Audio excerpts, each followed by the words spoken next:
시간의 흐름조차 길을 잃고 머무는 곳, 세상의 가장 깊숙한 주름 사이에 숨겨진 회색빛 계곡 얼이 있었습니다. 이곳의 하늘은 언제나 무거운 잿빛 구름으로 덮여 있었고, 이름 모를 새들의 울음소리마저 짙은 안개 속으로 힘없이 흩어지곤 했죠. 바깥 세상의 찬란한 역사나 영웅들의 서사시는 이 거대한 산맥을 넘지 못했습니다. 마치 누군가 세상의 끝자락에 잇고 간 낡은 보석 상자처럼 얼의 계곡은 철저히 고립된 채 자신만의 느릿한 숨을 쉬고 있었습니다. 이곳의 사람들은 태어난 모습 그대로 굳어져 갔고, 계절은 그저 낡은 흑백 사진첩을 넘기듯 지루하게 반복될 뿐이었습니다. 봄이 오면 꽁꽁 얼어붙었던 딱딱한 흙을 무딘 쟁기로 일구고, 서늘한 가을바람이 불면 거칠고 맛없는 밀을 거두어들였죠. 그리고 길고 혹독한 겨울이 찾아오면 매연이 가득한 비좁은 벽난로 곁에 가족들이 웅크려 앉아 말없이 잠에 빠져들었습니다. 어제와 오늘이 같고 내일 또한 다를 바 없는 나날들. 수백 년 동안 이곳엔 단 한 번의 기적도 없었습니다. 하지만 아무리 메마른 땅이라도 보이지 않는 곳에서는 아주 천천히 씨앗이 움트는 법입니다. 유난히 안개가 짙게 깔려 한 치 앞도 보이지 않던 어느 이른 아침, 수백 년간 계곡을 감싸고 있던 무거운 정막을 깨고 질척이는 진흙을 밟는 거친 발걸음 소리가 울려 퍼졌습니다. 철벅, 철벅. 규칙적이면서도 어딘가 조급함이 묻어나는 그 소리는 아직 잠에서 깨어나지 않은 마을의 고요한 공기를 날카롭게 가르고 있었습니다.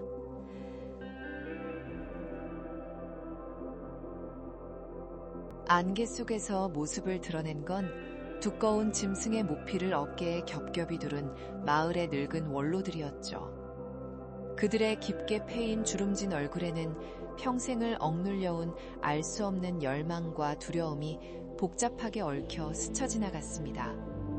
투박하게 깎아 만든 나무 지팡이에 의지한 채 거친 숨을 몰아쉬며 언덕을 오르는 그들의 목적지는 단 한 곳뿐이었습니다. 가파른 언덕 위 잿빛 하늘을 찌를 듯 솟아있는 낡고 거대한 영주의 성이었습니다. 수십 년간 단 한 번도 기름칠을 하지 않은 거대하고 육중한 참나무 문이 고통스러운 비명을 지르며 열렸습니다. 원로들은 신발에 묻은 진흙을 털어낼 생각도 하지 못한 채 차가운 돌바닥에 깔린 어두운 대전투실로 조심스럽게 들어섰습니다. 그곳에는 얼의 영주가 오랜 세월의 흔적을 묻어나는 낡은 옥좌에 턱을 괸 채 미동도 없이 앉아 있었죠.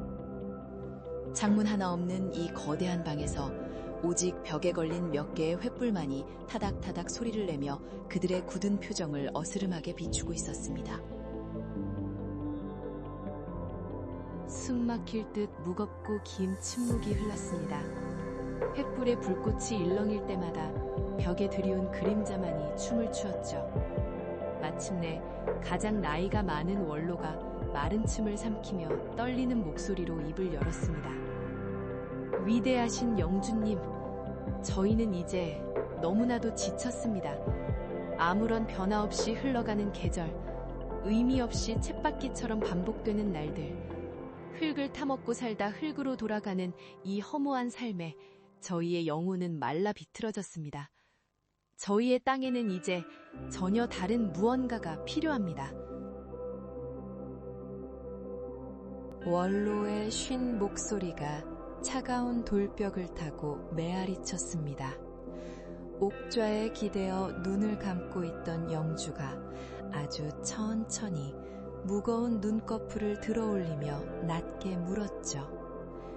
그대들이 그토록 간절히 원하는 것이 대체 무엇이란 말인가?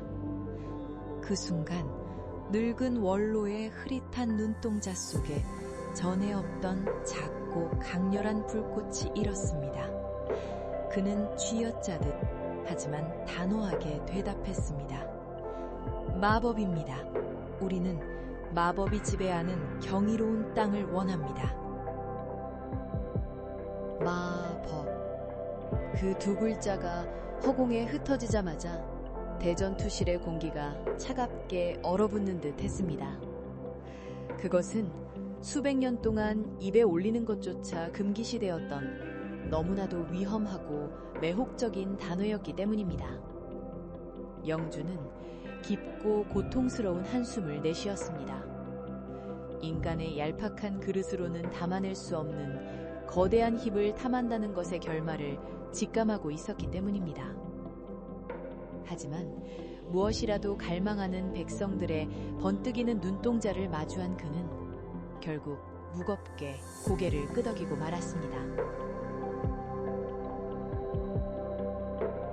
알베릭을, 내 자랑스러운 아들 알베릭을 당장 이리로 부르라. 영주의 명령이 떨어지고 얼마 지나지 않아 젊고 굳센 왕자 알베릭이 옥주 앞에 힘차게 걸어 나왔습니다. 낡은 가죽 갑옷을 입은 그의 눈빛은 맑게 빛나고 있었죠. 영주가 떨리는 손으로 동쪽을 가리키며 말했습니다. 나의 아들아, 동쪽으로 떠나거라.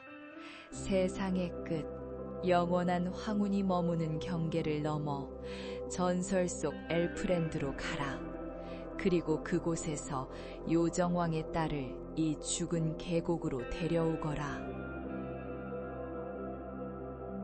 그것은 평범한 인간이라면 결코 살아서 돌아올 수 없는 너무나도 무모하고 잔혹한 여정이었습니다. 하지만 알베릭의 가슴 속에는 죽음에 대한 두려움보다 미지의 세계를 향한 거대한 호기심과 설렘이 뜨겁게 피어올랐습니다. 여행용 낡은 가죽망토를 두른 그는 단 한 번도 뒤를 돌아보지 않은 채 동쪽을 향해 묵묵히 걸음을 내디뎠습니다. 칙칙한 빛이 옅어지고 보라색 은빛 그림자가 춤을 추는 미지의 땅. 어뢰 계곡에 영원한 폭풍을 몰고 올 아름다운 이야기의 첫 페이지였습니다.